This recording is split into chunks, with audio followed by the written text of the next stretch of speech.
Hello, welcome back to another episode of the Cinema Wave podcast here at the Culture Wave Media Network, and we are here to finally discuss the first 3 episodes of Daredevil Born Again. It's the continuation of the Netflix series made by Marvel. Now it's on Disney. It's actually going to be produced by Marvel Studios, but we got a lot of our fan favorites back. I'm one of your hosts. My name is Darian Scalamoni. I am joined this time by Vinny Albano. Hello. And making his first appearance ever on the Culture Wave Media Network, John Stillwaggon. Welcome, hey, how's John. it going?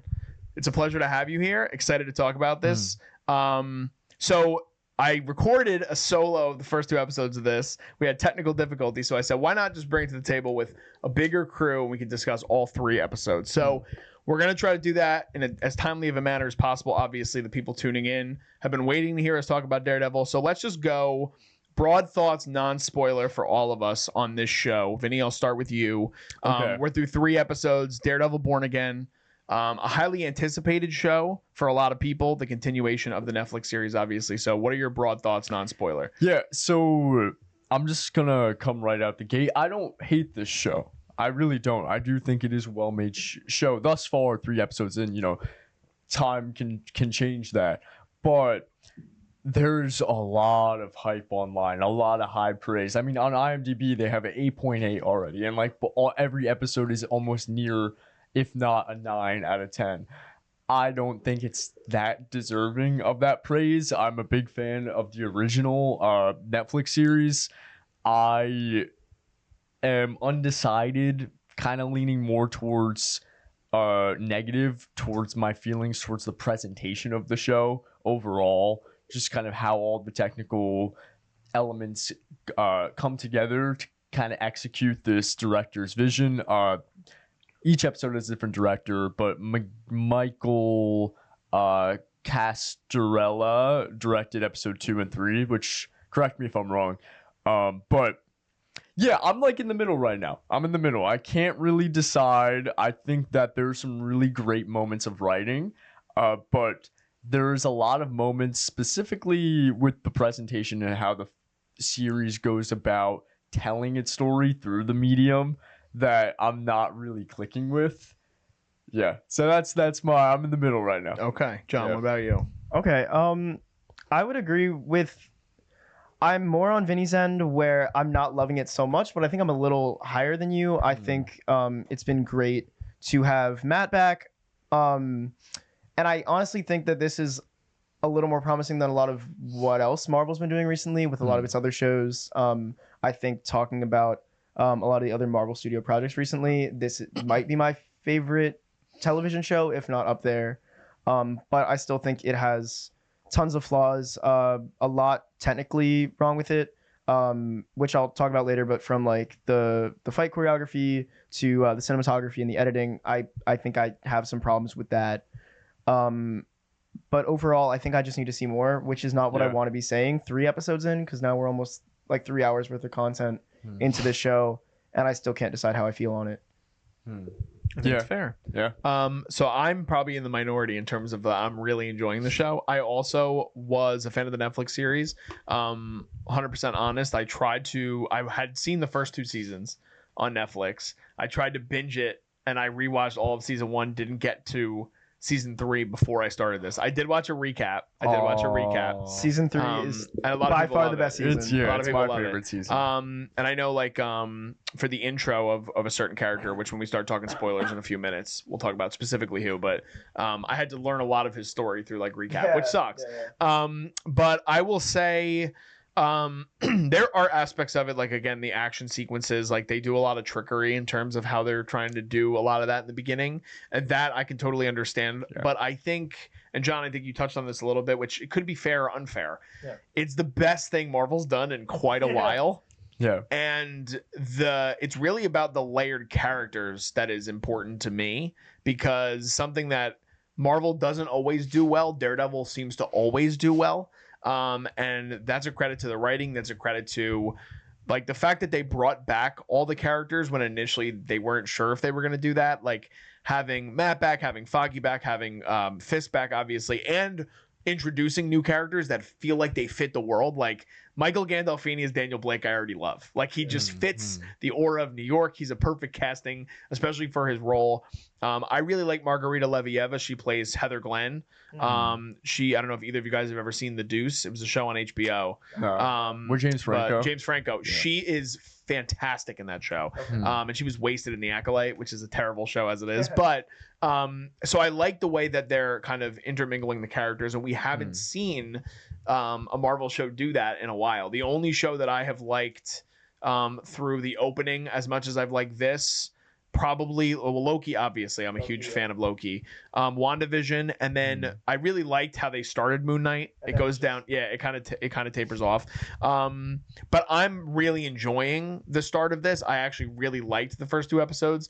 Episode 3 to me kind of falls a little bit, but it's also that's heavy, and it's really just a courtroom episode. That's basically like the whole entire episode. But Vinny, talk to me a little bit about your thoughts on the way that they're rebuilding the world, so to speak, because for some people they might be seeing Daredevil for the first time. Obviously, some people have seen the Netflix show first, but like, how do you think they're doing kind of putting us back into the setting of Hell's Kitchen? Yeah, so it's a weird, kind of a hard question, honestly, because I remember John and we were hanging out last night and we were talking about this, how the very beginning of the show, in the first episode, it kind of feels like they're taking out the trash. Like they want to move on. They want to get to the time skip, albeit a small time skip. But and they're trying to start fresh and new. And that's kind of like, I'm having difficulty, honestly, trying not to compare it to the Netflix show, because I love the Netflix show so much, and I'm constantly having to remind myself, like, oh, well, this is a new thing. It's its own thing now. And it's different. It's supposed to be different. It is different. I think they're doing. It's hard to put into words, honestly. I believe that it could be better, honestly. Like, I feel like my mom watched all of Daredevil and she loved it, but she's older and she doesn't remember really much of what happened. So it's been a while since it ended, right? Yeah. What year did it end? 7 years. 7 years. That's years, a long time. Yeah. And she even was like, oh, well, kind of like, who's that, right? Aside from like the big players like Karen, Foggy, Matt, and Fisk. Yeah. But like, she forgot about Vanessa. Cherry's the investigator, right? Terry's the so like, even was Terry in the Netflix? Oh, okay. Yeah, so like, you're talking about the guy who was gonna retire, and then it's Cherry. Yeah. It's Cherry. Yeah, it is. It's Cherry. Oh my god, I thought it was Terry. That's okay. I have it on IMDb. Okay, cool. I'm like, no, it is Cherry. Yeah. Like, that's a weird introduction. That's like I like his character a lot, though, but I do agree. Yeah. It's definitely a weird introduction to his character. Yeah, that's where I would say that they're not doing a good job of bringing us back into the city of New York, where now it kind of feels awkward. I don't know. I wish I could put my finger on why it feels awkward, but overall, I don't think they're doing a bad job. I think I like the stuff with White Tiger. I do like that introduction of like, hey, here's on the news, we got this vigilante, and then obviously he comes into a big point, a big play within episodes 2 and 3. Yeah. But yeah, that's my thoughts on that. John, what about you, as someone who, again, and so you're our avid comic guy. You've read at least some of the Daredevil. I have read a lot of Daredevil, yeah. So how do you think? And you can compare it, because they are different shows, right? We know it's a continuation, but they are technically literally different shows. This is literally called Born Again, so they're trying to differentiate. For you, how do you feel they're doing, kind of welcoming us back into the world for the people who've seen it, for new viewers, introducing them to this world of Daredevil, and in comparison to the comics, do you think this show's doing it better than previously, or not? I think, like Vinny was saying earlier, we had talked about this yesterday, and I believe I was the one who said, like, it really feels like they're taking out the trash. And I don't know if you guys had heard, but they had talked about doing a creative overhaul. So they shot like 4 episodes. I think, they had like shot a lot of it already. They had all the scripts done, and then they had decided they were going to do this creative overhaul. And like, some of the stuff beforehand was that there was like no Karen and Foggy, and that you know, they were gonna make it more like fun, right? Like they were gonna make it more along the lines of like it was more of a courtroom drama, yeah. and he wasn't supposed to suit up till like episode 4 or 5, which honestly, without getting into spoilers, like it still feels like it just feels like they tacked a half hour or like the first episode on to give us that like, oh, we're back with the gang, you know, like this is just Daredevil season 4, but it's not, because it just feels like they were just tying all that up and getting it out of the way to tell their new story. Yeah. I will say the original characters, it's really cool to see Kirsten McDuffie because she is a huge character in the comics, except in the comics she's Matt's girlfriend for a long time, until some stuff happens and they kind of wind up drifting apart. But I'm really interested to see where her character goes. And the character of Cherry, I don't know. You were talking about depth of characters earlier, and I think that's something that the original show did so well. Especially in like the first and second season, but even going into the third season, there's like a Karen episode specifically dedicated to her and her backstory. And I just love the depth that it gives to all the characters in its show. And then going into Born Again, like, I don't have a motive to like care about Cherry. Like he's just kind of there. And I want a sort of reason, especially stuff that happened in episode 3 with his character. I wish there was some reason for me to care about him, but the show hasn't given me anything to do that with yet. I think that's fair. I think the one character, I actually think Kirsten, and I think Nikki M. James, she plays the role. I think she does a good job. Her introduction to me was even weirder, like in the opening, especially seeing where she was in the beginning of the show to where she is now in like episode 3 next to Matt. Yeah. BB Urich is the one where I'm like, I wish, because I loved Ben. Like I thought Ben was such a great character in the Netflix show. And you only get that one mention in episode 2, I think it is, with Wilson, where he's like, you're Ben's girl. And it's like, great. But like, some people might not remember that. People might not remember Ben, even though there is the depth of his character that you kind of see play throughout the Netflix show. And I wish they would explore that more. Yeah. So I totally understand that part of it. No, I loved Ben's character. And when her name came up on the screen, when it was like BB Urich in the little corner, I was like, oh my God. But part of me feels like they just wanted to bring back like a Ben Urich story. Have like a connective tissue. Yeah. But I'm really interested to see where their character dynamic goes through the rest of the show, because I thought it was going to be this one-off thing where like she got in to see the mayor, but now we had the end of episode 3 when she was she's being summoned again. Essentially. Yeah. All right, we've talked at least a little while enough without spoilers. So spoiler warning, a lot of you guys are probably here to hear our spoiler thoughts anyway, but if you guys haven't checked out the first 3 episodes of Daredevil, pause this, go watch the 3 episodes, come back. We're going to talk about all of them in spoilery detail starting now. Sorry in advance to Sean, who's producing this. He's going to get things spoiled. Crazy opening to the show. I mean, the fact that they kill off Foggy that quickly is something. I mean, it blew up the internet. Like the internet was like, I can't believe this is happening. A lot of people really liked it. I liked the swing that they took with it. I'm curious your guys' thoughts. John, we'll start with you because I've been starting with Vinny on this topic. I'm very mixed.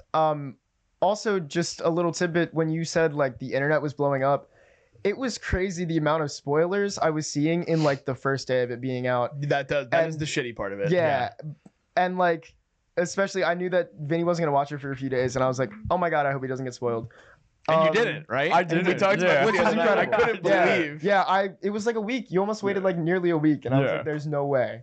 But I had said earlier, it really felt like they were taking out the trash.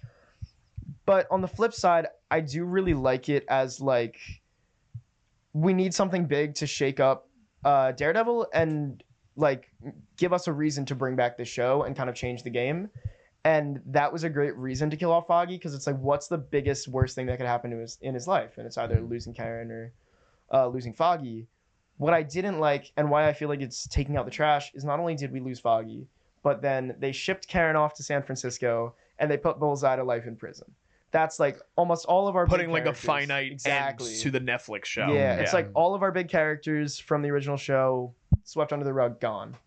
I will say, starting the show off with Daredevil breaking his one rule of killing when he tries to kill Bullseye by throwing him off the roof is incredible. Like, already you're adding so much turmoil. And there was a shot in the second episode where he walks past the church and almost like decides to go in and then doesn't. And I think that's really great for his character too, because it adds that conflict of like, that was his safe space. Like if you remember in season 1, he would go there and talk to I forget his name, but the father, the pastor, the pastor, that dies in the Netflix that show, dies right? in season 3, yeah. And I was really interested going in because I was like, are they gonna bring back? This is spoilers for season 3. Are they gonna bring back his mom? What happened? Like, what is his relationship with the church gonna be now that his life there kind of got shook up? So. To conclude, I have very mixed thoughts over Foggy's death, but it just happened. So now we're going to have to go on with it. But it was great having those 10 minutes back in Josie's with everyone. I just felt like I was home. And then it got like ripped from you, which it could lead to a lot of different emotions. Yeah. Did you feel similar? Yeah, I felt very similar. However, I will say, I think it had to happen, and might as well have it happen now, than later. I feel like Foggy just had his character. It was going to be one of the two, and I feel like Foggy was the inevitable choice. Yeah. So I think it's a hell of a hook to the series. I think it's a hell of a opening. Foggy's character's dead. I love Foggy. I audibly gasp. Yeah. But for the writing decision of that, I love it. Yeah, feel the same way. It projects us in a completely different direction and really throws us into very unpredictable circumstance as an audience. Not too happy about the whole Karen San Francisco thing. That seems a little like Karen has been through traumatic event after traumatic event after traumatic event. Like her kind of getting off to San Francisco seems a little not believable to me. I feel like she would more realistically stay in New York and restart again in New York. Yeah. I don't know. But the opening story-wise, love it. The going into my biggest flaw with the technical and the presentation, was not a fan of that action sequence. I'm gonna be real. In the bar? Yeah. No, absolutely not. Yeah, super. The digital compositing was terrible, and albeit the shots were storyboarded great, and they on paper, and even some of the stills, right, look great, but in motion, it looked they weird. literally it looked so bad. I mean, at it points, didn't look real. It looked very almost like puppet like you had these action figures that you were moving around. I will say though, what were your thoughts later in the fight sequence as they sort of moved up the staircase? Because I thought in more of that close quarters combat, it felt a little more realistic, and that's what I liked a little better, and stuff on the roof as well. Yeah, I feel like in the staircase when it's not so many digital assets going on, it's good, but it's still not enough, to be honest. It's we're in that staircase for less than 30 seconds, and then we're on the roof. The rooftop too, I kind of had issues with because it was very, again, they were relying on a lot of digital assets there, and you could tell it very much looks like they're on a soundstage up there. I mean, the choreography is cool, but there's moments where they literally just become full CG models, and Matt's arm is bending like one of them inflatable guys, right, at the car dealerships. And there's literally moments when Bullseye first walks into Josie's, and the civilians are running out while him and Daredevil are battling within the smoke. They are not in the same space. Totally. And I realized, holy shit, that's two completely different slates, two completely different shots that are composited to look like they're in the same space interacting with each other, but they're not. Yeah. And that was kind of that was my big issue, is it wasn't connecting with the action of it and the visual presentation. And it sucks because that's setting the tone for the show, right? And that's probably why it makes sense why it would be something that's jarring to you. For me, it was him landing on the fire escape. That was so rough. Yeah. It's really brutal. It's a really brutal CGI. Just it's messy. Yeah. And the thing that sucks more about it is, again, that Netflix series was so great with their fight sequences, with their one take hallway fights. They're known for the perfect juxtaposition of action sequences along with the political and courtroom drama that they deal with. I do agree, though. I think it was something that had to happen. The only reason why I don't necessarily feel the same way 100% with the Karen thing, I wish her character was more implemented in the first 3 episodes. But I think, one, it makes sense in terms of the fact that she was like, Matt didn't contact her for a while. And like she was like, she felt isolated, she felt alone, she doesn't have anybody at this point except for Matt. I wish we kind of tapped into that more, like we learned more about it, but I think it makes sense why she went there. But I also think that it's not going to be like we're going to see her again. And like you were saying, John, like we have to kind of let it breathe a little bit. Initially this was supposed to be an 18 episode miniseries. Now it's going to be 2 9-episode seasons. So I'm very curious on how they decided to cut that, because again, creatively the show is different than how they initially intended anyway. So it's going to be interesting to see kind of where they go with that. But the other big part, I guess, from the first episode is that diner sequence you were saying, right? That's the first episode. So it's been in the trailers. Wilson's back. He's running for mayor at the end of the first episode. Again, we're talking spoilers. He wins. He becomes the mayor of New York, which is crazy in and of itself. But that scene I loved, just the tension between the two of them. I'm curious what you guys thought about the rest of that episode and kind of the political aspirations now that are happening with Wilson and how that's going to play into the show in general. Yeah, I really enjoyed the writing within that diner sequence. I'm reading a lot of Shakespeare right now, and it reminded me honestly of a lot of the dialogue Shakespeare has. And I love how at the beginning of the conversation, I rewatched it actually before coming here, that very specific scene. And probably my favorite scene in the first 3 episodes. Oh yeah, it's really strong. Yeah. And they start off very friendly. They're like, it's like almost like isolated that scene, take it out, just watch that scene and nothing that comes before and after. You would think they're friends at the beginning of that sequence.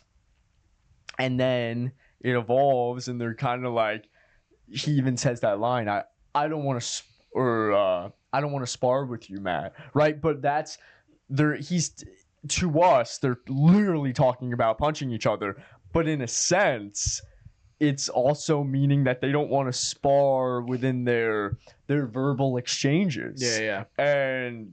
But they end up stepping on each other's toes to the point where at the end of it, they get furious at each other. And I think it's Matt that says, I forget. There was a metaphor to like the inner animal, right? The darker half that Fist says. Yeah. It was really tight. It was a very tight sequence. It was probably the best sequence in episode 1 and my favorite. I will say before we jump to you, John, Justin Benson and Aaron Moorhead, who did a lot of Moon Knight, directed this episode, executive produced the show, and they're supposed to be directing 5 episodes of the show. So supposed to be. Yes, like they're on IMDb listed as 5 episodes. I didn't look and see which ones they're doing. While you're talking, I could look, but I think that they also probably have a better sense of maybe where they wanted to go as their executive producers on the show. I don't think they're showrunners, but I know they have a heavy hand in the creative part of it. So anyway, but yeah, go ahead. The line that you were saying where I think the line is, I wonder if your darker half would agree. And it's a really great line because it's really alluding to, I think what Matt doesn't want is that once that mask comes on, he lets the devil out and he lets that animal out, which has always been a great conflict of the character of Daredevil, which has been touched on in a lot of other superheroes. Batman obviously has a similar like no killing rule, but I think Matt's faith is a really great conflict with that. In terms of Fisk being mayor, I'm really excited as more of a comic reader. They do this run in the comics called Devil's Reign where Fisk becomes mayor and kind of deputizes a lot of the villains to start hunting down the superheroes and taking them out, which honestly I hope they do in the show, maybe in a later season or a limited series like Defenders or something like that, because it would be a great sort of street level equivalent to the Avengers. And honestly, talking about the ending of episode 3 for a second, I wonder if that is sort of an allusion towards a bigger like anti-heroes working with Fisk towards taking out some of the big hero players so they don't pose a threat to Fisk anymore. Yeah. Could be an interesting dynamic. I mean, they have to build on the street level stuff because of how much stuff they have kind of going on there, and they're trying to introduce other characters that could be street level. Just the whole scope of Marvel right now is a whole different conversation. I think they need to start splitting, because you're not going to have Punisher and Daredevil in like a crazy galactic battle. You know what I mean? Like, I can't see Punisher and Star-Lord share the screen. No, like not and they shouldn't. No, they shouldn't. They shouldn't. And so that's why I think like Devil's Reign would be a great equivalent. Is like, we know Spider-Man's there. You have Punisher. You have Daredevil. Even bring back like Jessica Jones and Luke Cage, and give me like, and you know, Miss Marvel's right across the bridge. Kate Bishop. Like, give me a smaller street level like Endgame. I think that would be a much better way to go. There's Echo as well. Yeah, that'd be great. White Tiger, you brought up briefly, Vinny, played by the late great, his name is Kamar de los Reyes, plays Hector Ayala, the White Tiger. He passed away either during the filming of this or it was right after the filming of this. But his character has a great introduction. It's the opening to episode 2, where he essentially saves a bystander, or what seems to be a bystander in the beginning. And he is not in costume, but he's just trying to help somebody out. And an NYPD officer trips and falls in front of the train. And the other NYPD officer's like, you're under arrest. You killed this guy. And then we start going down the tunnel of Matt Murdock defending another hero versus the New York Police Department, which is such an interesting, gritty kind of feel to really go into the politics of it. I also enjoyed episode 2 a lot. And I like kind of the juxtaposition where Matt has to understand now, as somebody that wants to rid himself of the Daredevil kind of thing, but be understanding to what this guy is trying to do and his motivations. I thought that was really cool. How did you guys think about episode 2? So White Tiger was my like. We talked about how good of a hook that very initial opening scene is, but when it comes to the greater plot, I am most interested in the White Tiger plot that then leads into episode 3 with what might be a Punisher copycat killer cult type thing with which I have a lot to comment about, because it has a lot of political metaphors too, which I'm very passionate about. And that is my interest. That's what I'm most interested in the show currently. I love his portrayal. I love how his performance is great. He feels so genuine and that scene in the subway is great. I know we're talking about episode 2. This is gonna sound crazy, and viewers, you're probably gonna hate me. But episode 3 was my favorite, actually. Okay. Episode 3 was my favorite. I think it's fair. Because of that courtroom, and we're in there for so long, and it's so tense. And I know I'm jumping around all over the place, but my biggest problem with episode 2 for me was going back to the presentation side of things. The editing was like getting me nauseous for the fight scene at the end. For the whole episode. Okay. When they're in White Tiger's home, right? Cherry goes in there, they talk with his wife, and they find his costume. There is like 40-50 cuts in the matter of 60 seconds. I swear to God, I'm like, stop cutting. Just keep it on the wide shot. Like, I'm actually getting nauseous. And I felt that throughout the entire episode, which is weird because episode 1 has a different editor than episode 2 and 3. I didn't get that in episode 3, which shares the same editor of episode 2, and also shares the same director of episode 2. So I don't know what it was specifically, what they were trying to go for episode 2, but that was my biggest problem. And I guess it kind of ties into this. I'm going on a tangent because it ties into the White Tiger. Yes. And I noticed it specifically when he was that White Tiger sequence in his house with his wife. But that's a storyline that you're excited to at least kind of continue on, or now we have a conclusive element to it at the end of episode 3. But go ahead, John. I think episode 2 might have been my favorite out of the 3. And going back to what we were saying about how I feel like they just tacked the first episode on because they wanted to have that connection to the original show and get rid of the trash, so to speak. It really felt like the second episode was the first episode of the show. And now what you guys were just saying, where we had a different director and editor for the first episode than 2 and 3, it really just adds more to that feeling that like, oh, we have to go back and like add in this first episode before we can like tell the story. I think it was the strongest for me because now that I didn't have to worry about how they were going to connect it to episode 1, and I didn't have to worry about the fallout of Daredevil, and I could just focus on Born Again as its own new thing, it was like a weight was lifted off my shoulders.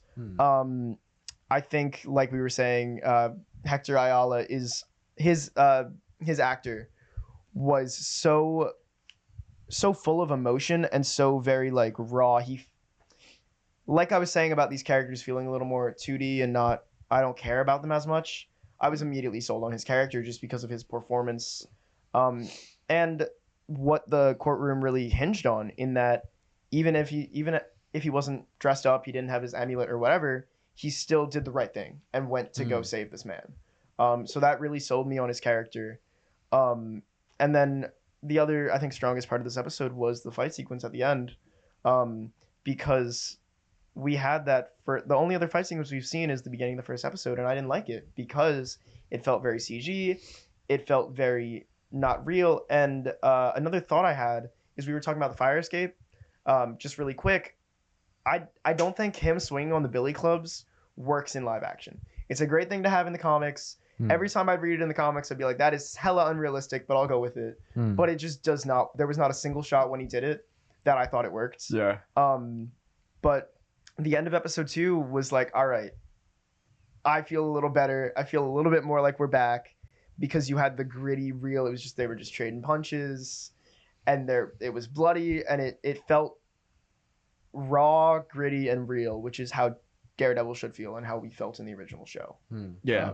I like the final scene we get in both episode 2 and episode 3. Like they both give you like a lot of, I think it's one of the best Marvel shows where you feel satisfied at the end of the episode and then you're like, man, I wish I could watch another one. Like this shows, that's another, like just building the anticipation. A lot of the Marvel shows have not done that in recent time.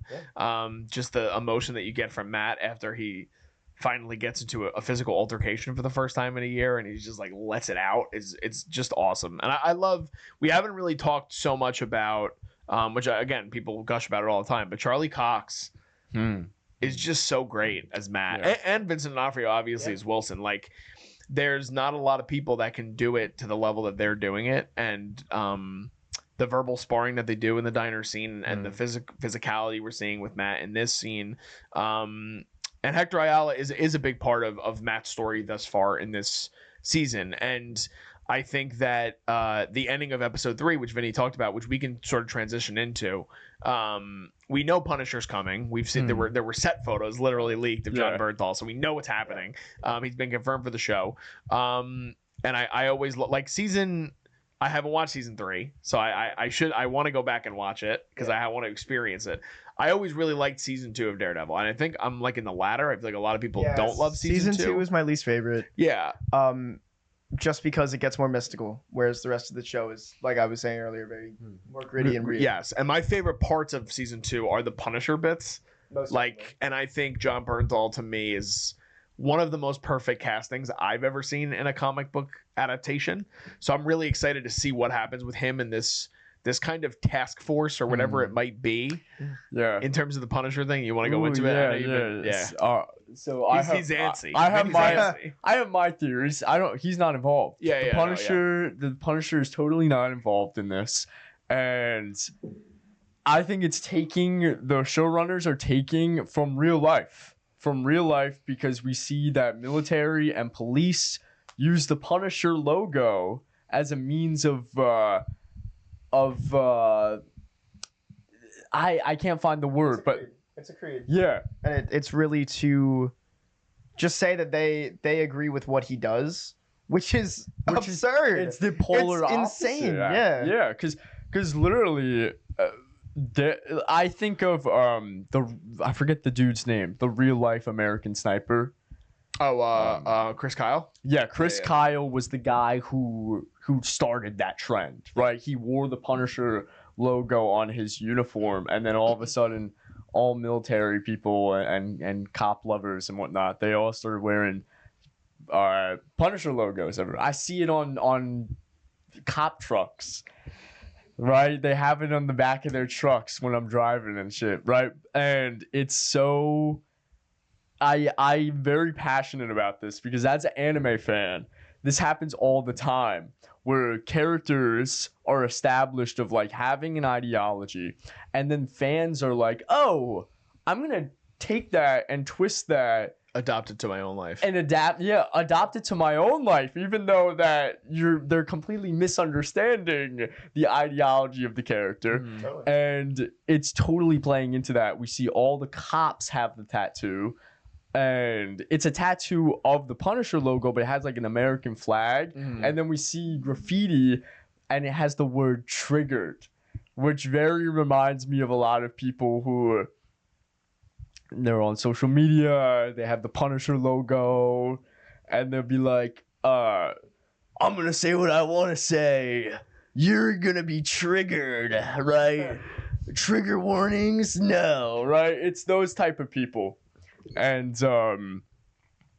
And I think that the showrunners are going to be playing into that heavy. Yeah. And then Frank is going to be like, hey, guys, I didn't want this. I don't know what you're doing. Yeah, I mean, there's that shot in the trailer where it's seemingly like Frank and Matt's first interaction. And I don't remember the exact line, but first of all, like, he has this full, like, bushy, like, beard now. Yeah. And it's very much, he's like, what are you doing here and what do you want?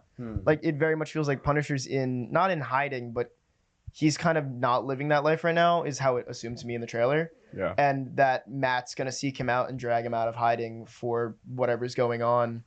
But I think, like you were saying with season 2, my favorite part of that season is Punisher. And if they had just leaned into that and left out the stuff with the hand and Elektra, because that was all just set up for Defenders. Yeah. If we had just stuck with Punisher, it would have been great. And I think talking about bringing Punisher back now is great because there's that line in season 2 where it's you're just one bad day away from being me. And that bad day was when Foggy died. And so that's very cool. It's going to be Matt has that moral dilemma. I mean, he had that in season 2, but now he's killed. Now he's on the level that Frank is. And I think it's going to be really interesting talking about ideologies because Frank has this ideology that he believes if somebody's bad, they deserve to die. And that he can play God or play judge, jury, and executioner, which is what Matt doesn't believe in. But now you have this like martyr that's inspiring like the military and the police force. And I wonder what that's going to do to Frank's character to see now, like, because the people that ruined his life are dirty military. You know what I mean? Yeah. So now that there is dirty military that are using his name and his ideology to inspire the evil that they're spreading, what is that going to do to not only Matt but Frank Castle? Yeah. I'm excited to see well put. I'm excited to see the interactions too because of the iconography and what they're doing, and already the way that Wilson's going against the police force and what that's going to mean. Like, I can't wait to see like Wilson and Frank. Like, because we have to. Like, if we don't see that happen, like, there's and that whole, like you were talking about, like the kind of attack on heroes that Wilson is projecting out into the world, and it is like he's very Trumpian, like in the show, like you could tell, and it's just he's so much on the cut, and you could see it even with his followers. Like, I think when he wins the vote, like, he wins barely, like he wins like 52%, right? Yeah. So he barely wins the race, and like half of the New York is divided. Half of them love him, half of them are like, this is the greatest guy in the world, and he's a fixer. He gets out of the car and he goes, fill that hole, and they're like, it's just He's got the hats. He's got the hats, like, Mickey 17 all it is. over. It is. I think I probably like this more because it's more grounded. Which makes sense. But go there's ahead. a line in season 2. It just reminded me when you were saying there's a line in season 2 which is Frank and Fisk's last meeting, where I'm pretty sure Fisk says, like, next time I see you, I'm gonna kill you. So like you just said, I'm really excited to see what happens the next time they share the screen. Yeah, it's gonna be crazy. I'm excited for Punisher. I'm excited. But I guess we've kind of been going around it, but the ending of episode 3, is we see White Tiger's death. Yeah, which is crazy. And Matt has the conversation with him, and he's like, you gotta understand, Hector. Like, if we win this, you can't put that suit back on. Like, that's the end of it. Yeah. And he did, and he got caught, and it's a great final image. It's really like I said, like similar to episode 2. Just it ends on something where you're like, just like shit. Like, I want another episode. Like, give me one more. Yeah. That's where the Netflix model comes back in, and you're like, damn, I wish we could binge this. But I do like the week to week. But that final image in particular, John, what did you think about where that's going to take us into episode 4? I'm really, really interested. It was very, very shocking for me, but I just honestly wanted more time with White Tiger. I mean, such a prominent comic book character. I believe he's the first, if not Hispanic, he's the first Puerto Rican superhero. There are multiple White Tigers though in the comics. Yes, correct? and that's where I was gonna go. Is that I grew up on Ultimate Spider-Man. Did you watch that as a kid as well? It was like I watched a little bit. It was on Disney XD. Yeah, it's on right? Disney XD. Yeah. But basically, Spider-Man has like a team in that show, and it's a female White Tiger. And so I'm honestly hoping that we bring that mantle back up with. I mean, there was a lot of screen time of his wife. He had, I think it was his niece or his daughter. There's a lot of places it could go. And honestly, when I saw a lot of shots in the trailer, I was like, I don't like that suit. But then when he was suiting up at the end of episode 3, I was like, all right, I'm sold on the suit. I'm ready to see some like badass action. I finally was like sold on White Tiger. Yeah. And then we're done. They're pretty good with their shock value. I'll tell you that. Yeah. They've done a good job with the shock value, but that also could be a ploy. Like, that could be, I mean, I want to hear your thoughts, but I also want to hear your guys' thoughts on just the fact that Matt straight up outed him as the White Tiger, because that might have been the more shocking moment for me, because Daredevil more than anyone knows what that secret identity means to you, like, because he got it outed in season 3, and then the direct ramification was Foggy dying. Like, Matt knows what having that superhero secret identity means. So I just can't believe that he would do that to White Tiger involuntarily. Yeah. I think part of it is that he's in his brain, he's so far removed from that he's separated himself from the mantle of Daredevil. I think that's where we're going to end up at the end of the season too, by the way. Like, I think it's going to take us a bit to get him back to that point, and that's, again, maybe we'll see the return of Karen. We'll have to see what his interactions with Frank will be. So it wasn't necessarily shocking to me, but it was something that, like, I can't, like, why are you doing, like, you're putting this dude in harm's way. Like, it was a situation in which did you feel similarly, Vinny? Yeah, I 100% agree with you, John. Like, that was the more shocking part, albeit the ending was still very shocking. But that was, I couldn't believe it. And that's why I think I really liked episode 3, because it felt more my pace. And the pacing, I think, was the best in episode 3, by the way. But again, the whole thing's a courtroom sequence, so it makes sense that and that moment was so just like, oh my god, right? So now, not to kind of pivot into another direction, but I like how you mentioned how you think it's going to take him a while to get back into the Daredevil mindset. But what's going to get him back there? You know, like, what do you guys think is going to be his, I guess, in quote unquote inciting incident that will have him get back in the suit? Part of me thinks it's going to be something. Well, there's 3 characters. Like, so one thing we also haven't mentioned is that his current girlfriend, I was waiting for you guys to bring this up, is now the therapist of Wilson and Vanessa. I think that there's a good chance that has something to do with it. She's listed as 15 episodes, but I'm like, IMDb does that shit all the time. She's not gonna be 15 episodes. There's also the reveal that the audience might not be aware of this, but we get an introduction to at least the guy who's playing. Is it Muse or Muse? How do you say it? Muse, right? Yeah. We get him going to her, I think it's a book signing, right? And he's like, I have problems, I need you to help me. Oh wait, you didn't realize it's him? He's playing Muse? Yeah, sorry to spoil that for you, Vinny, but it is on IMDb and things like that. But yes, that is the guy that's going to be playing Muse later in the season at some point. And he's been in trailers. So I mean, by the way, do you know anything about Muse? I know that he's a sociopath. He's a messed up Daredevil villain. Yeah. He's like, I'm excited to see what I'm excited. Another one that I'm excited to see kind of interact if he does with Frank. Yeah, like what's going to happen with that. I wish we've gotten more. I wish we had gotten more screen time with him, and I'm sure we will because he's one of the main villains. But he's a really, really messed. Like he is carving up bodies and like using them as his like art to spread meanings. Like I'm surprised that they decided to go that far in the show. A Disney Plus show. And a Disney Plus show. It is TVMA though, right? Oh, it is. It is. But still, no, like, I agree with you. It's but going back to Heather, and I was waiting for you guys to bring this up. I loved Karen. I loved Karen so much, not just because she's Matt's girlfriend, but she's not the damsel in distress. Like, I don't know if you know anything about her in the comics, but in the comics, she's like, she goes out to LA and she's like an actress and she winds up like a drug addict. Whereas the show made her this character that's independent and she's a reporter and she's integral to the plot in other ways than just being our main character's girlfriend. And so when Heather got introduced, I wasn't sold because I was like, oh man, we just have like the generic love interest. And so having her be the therapist for Fisk and Vanessa, I think is the perfect way to like tie her into the plot and give her stakes within the story. And like you said, like I'm so interested to see where that goes. Yeah, I think to answer your question, I think it's probably going to have something to do with her.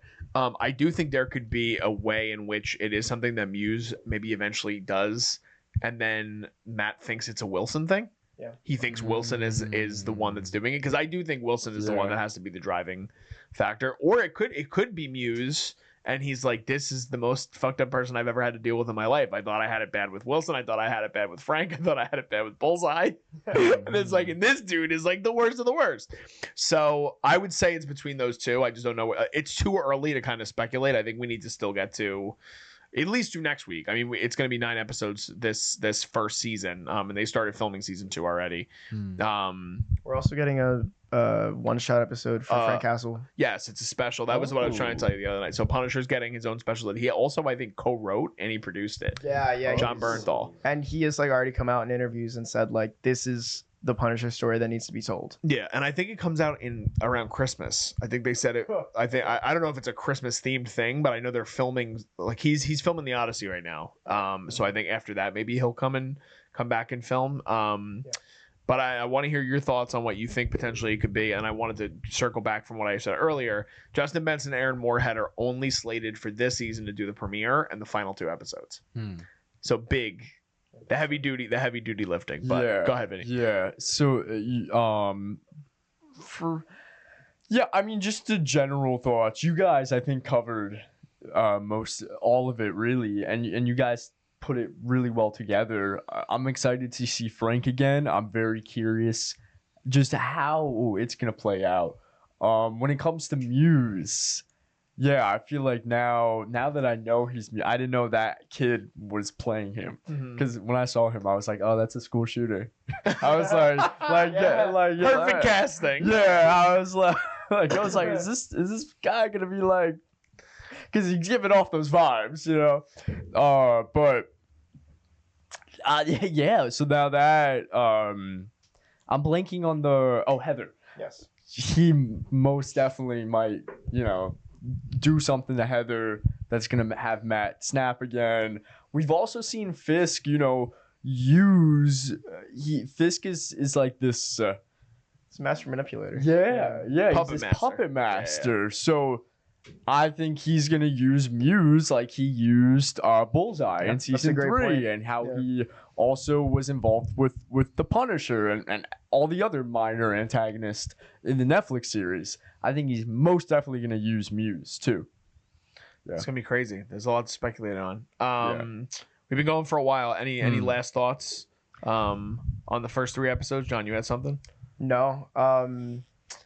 Honestly, I think we covered everything. I'm just really interested to see where this goes. I think it's better than I expected. I was really worried that we were going to get another like Echo situation or Hawkeye. I think it's one of the best projects that Disney Marvel has put out. But I don't it definitely does not beat the original show, and I'm worried, and that's not what I want to say after 3 episodes of the show. Vinny? I have one thing that I want to bring up to you guys. Do you guys believe like the whole Vanessa situation? Because it's been a long time since I saw season 3, but going into this series, like having Fisk and Vanessa, now they're like so far apart from each other, and Vanessa's like mad at him, right? And they're not like the loving, like so tightly knit, very eccentric couple that they were in the first. I just don't believe that. Really? I just don't believe that. Now, then again, I haven't seen season 3 in years. I think she got power hungry. Yeah, I think I do too. Yeah, that's what I think. Okay. And I also think that it's been 7 years. I'm pretty sure I'm like fuzzy on my Marvel because there's been so much Marvel. I'm pretty sure Fisk got snapped. We don't know if Vanessa got snapped. Oh, yeah. Also, they casually mentioned it in Daredevil, but he got shot in the head, and he was like on his deathbed for like a couple months. So all those like problems definitely do something to a marriage. Like I definitely understand that. Even during season 3, he shipped her off to like another country for like most of the show. But given it was to keep her safe, but she comes back and she's even like, I was very lonely without you, and your guards didn't keep me company. And then I was just because I just rewatched the whole show before the new one came out.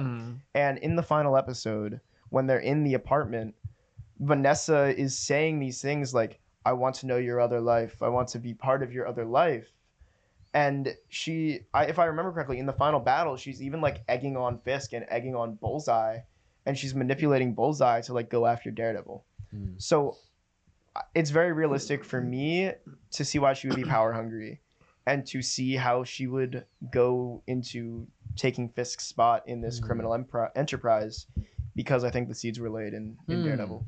Yeah, true. I didn't think about that. It could maybe again that might play into something with Heather too. I don't know if Heather's gonna start siding maybe with Vanessa, and that might lead to something with Wilson. He's got a short fuse, that guy. Yeah. But anyway, so let us know in the comments what are your guys' thoughts on the first 3 episodes of Daredevil Born Again. Lots to talk about. We're at least all interested going forward, I think. Some of us a little more disappointed than others, but we're at least somewhat enjoying the show. You guys should definitely check it out. The viewership is like oddly low in comparison to like other Disney shows. I don't know if that's because it's dark. Might be that like it's not a family show, so maybe people are like, parents are like, we can't watch the show, it's TVMA, which makes sense. But check it out. Let us know your comments and let us know your thoughts in the comments. Give this video a like, subscribe to us here at the Culture Wave Media Network. We're covering not only this show, we're also covering Severance right now. We're covering The White Lotus, getting ready to record the Invincible finale right after this episode. We have our Mickey 17 review up. We got Opus coming, Black Bag, tons of stuff. We're going to be covering the Garden State Film Festival in New Jersey. So tons of stuff for you guys to check out. Also, you can follow us on all our social media. All that stuff is below me in the video. You guys can also see it in our YouTube description. We're on Instagram, TikTok, Facebook, Threads. Anywhere you guys want content, we have it for you. So thanks for checking this out. Check all that stuff out. Just signing off. I'm Darian Scalamoni. I'm Vinny Albano. I'm John Stillwaggon. And we'll see you guys next time. This is The Culture.